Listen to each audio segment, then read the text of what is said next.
Doris Valencia, and I'm here to present to you our kinetic sand experiment for my chemistry 2 class.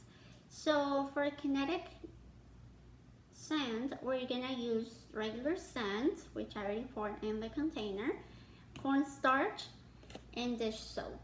I'm gonna add about one tablespoon of cornstarch.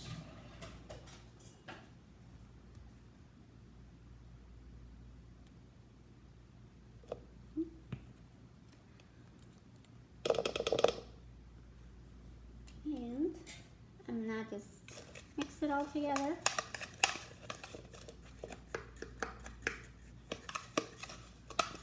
Evenly.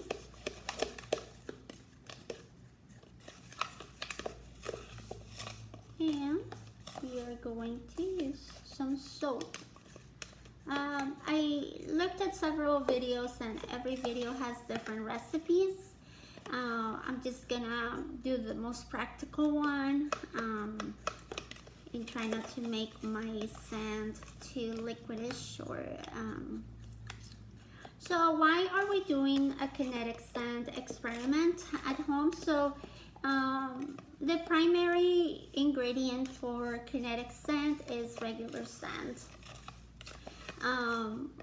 That's the main ingredient, but its chemical formula is silicon SiO2, which basically is one atom of silicon and 2 atoms of oxygen connected together.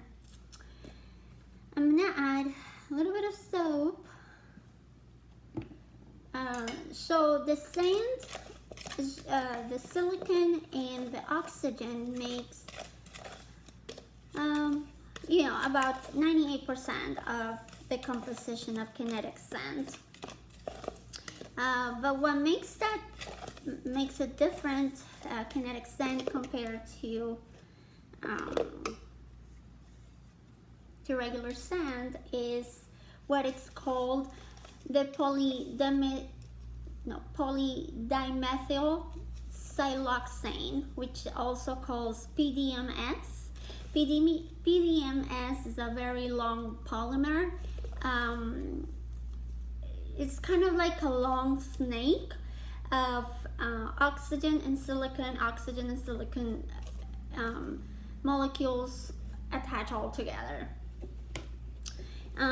Basically, this long snake has the organic part of it, which is the silicon and oxygen, and a non-organic belly. The organic non-polar scaly surface is made up of a methyl group, which is basically a carbon and one carbon and 3 hydrogen atoms together. The silicon atoms are larger than carbon, so this basically causes the electron density to be drawn away from the hydrogens, creating some polarity, which also gives like the possibility of hydrogen bonding.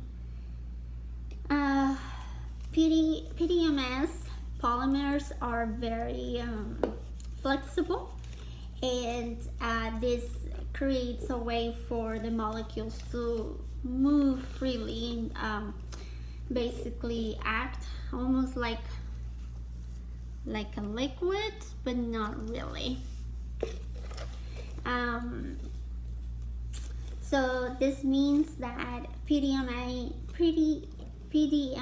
chains get close enough and they shift their paths around in ways that slow many possible bondings between hydrogens. So that's why kinetic sand feels like a little